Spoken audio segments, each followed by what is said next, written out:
I'm Alan Ridgeman. Welcome to Guest Host. I am tonight's guest host. Nate couldn't be here tonight due to previous obligations. I have written several novels, books, and magazines.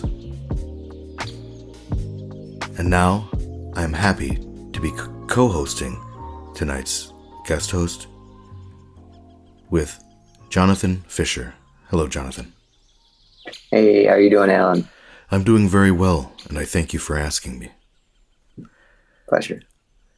It is now the time of the show where I ask Johnny, and Johnny asks me, what's going on?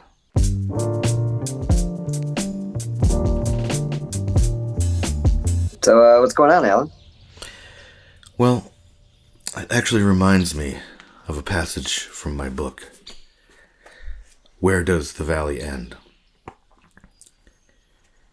As the morning fog began to dissipate, I began to see the landscape for what it was, a living, breathing being, a giant body, slowly heaving, with gentle winds running her fingers through its leafy hair as the sun warms its face.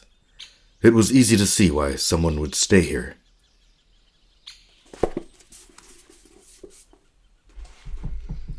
It's moving. Thank you very much. So, what's going on with you, Johnny? Oh, my girlfriend has been training for a marathon, so been eating a lot of pasta. Well, we're pretty much saying the same thing. Yeah. Should we move on to thought topics? Okay. Now, we're moving on to thought topics.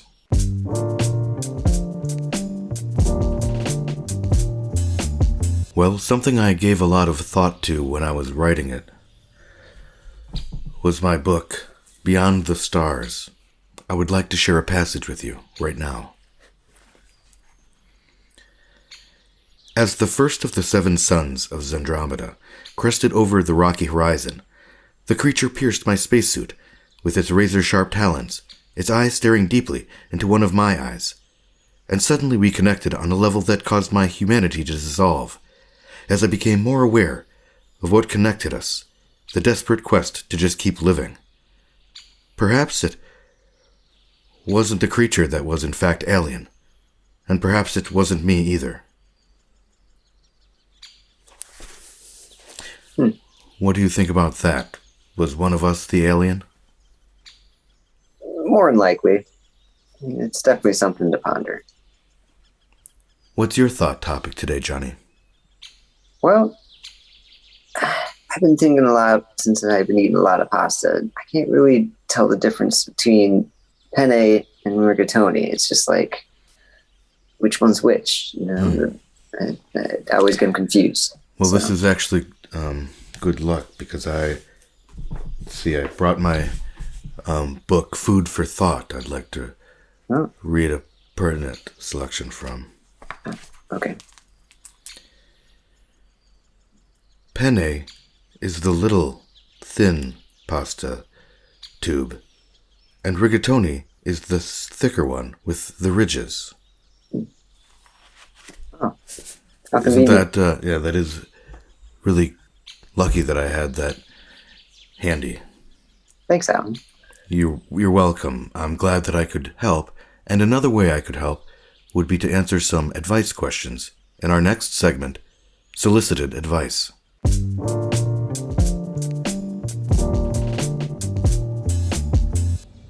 Dear Alan Ridgeman, my husband and I celebrated our 30th wedding anniversary. Our fiery passion we once had has diminished. How can we rekindle that flame, smoldering in Sacramento? All right, that actually reminds me of a novel I wrote called Heat in the Evening. Can we hear a passage from it? Oh, yes, I'd be delighted. Thank you for asking. Thanks. I've moved on from my sci-fi stage by this point. This is a different kind of novel. I just don't want you to be expecting an alien. I mean, which one of us truly, anyway, is the alien? You don't understand what I'm asking with that. Okay. Well, we're still pondering. As Clay knelt in front of the fireplace and blew gently on the embers to reignite the now glowing pile of cinder, a small ember floated through the air and landed on his flannel shirt. Fiona rushed over to Clay and smothered the spark with her hand. "Here, let me help." She started to unbutton his shirt. "Safety first," quipped Clay as he pulled his shirt over his head. "Are you hurt?" she asked, kissing his shoulder gently. "No," he replied quietly. "Do you want to be?" asked Fiona, and she lightly bit his skin. As the fire suddenly burst from ember to flame, so did Clay and Fiona's bodies as he tore her... This is a family show, Mr. Allen, so it's probably best. I'm sorry. I would recommend, to answer the question, I guess, I would recommend reading Heat in the Evening by Alan Ridgeman. I used to go by my full name, David Alan Ridgeman. But now I just go by Alan Ridgeman. Yeah, like a pen name. Yeah, it's like a pen name, John. All right, well, I guess next up we've got our Fave 5.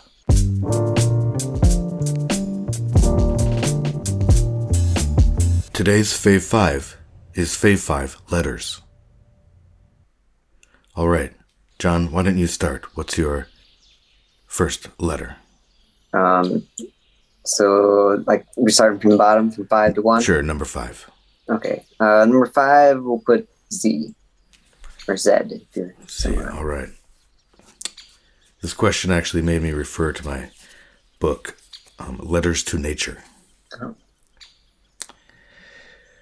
A is for antlers on an antelope's head. What's your number 4?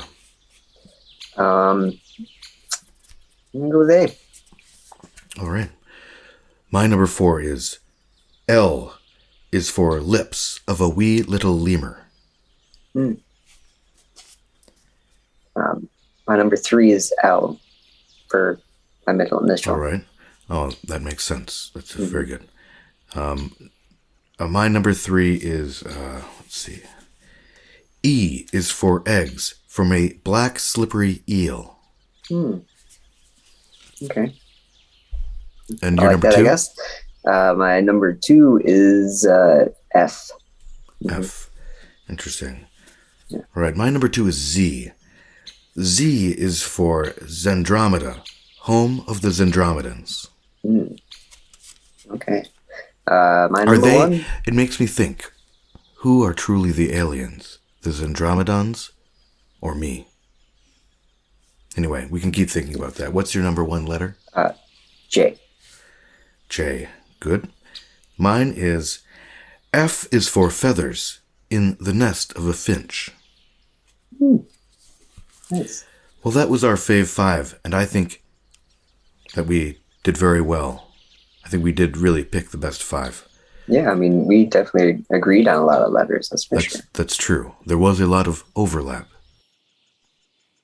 Now, as we say goodbye, goodbyes always remind me of a passage I wrote in my book, The End of the Beginning, by Alan Ridgeman. As the man walks deliberately away from me, my eyes can't process the images, both cones and rods failing. I am watching a slideshow of these moments, one picture every couple of seconds, and I'm glad to finally see it like this. Finally, not distracted by the action, by movement of shiny objects in my periphery. I try to lift myself from this gravel-strewn grass, but my skin has, much to my surprise, fused to this strangely textured surface. As I scan this photo one last time, before the slideshow ends, I realize that the man has gone from the light. The man has gone from sight, the shining raindrop veneer now left to conceal only the damp, empty air. Farewell. Thanks for the laughs, Johnny. Anytime. And good night.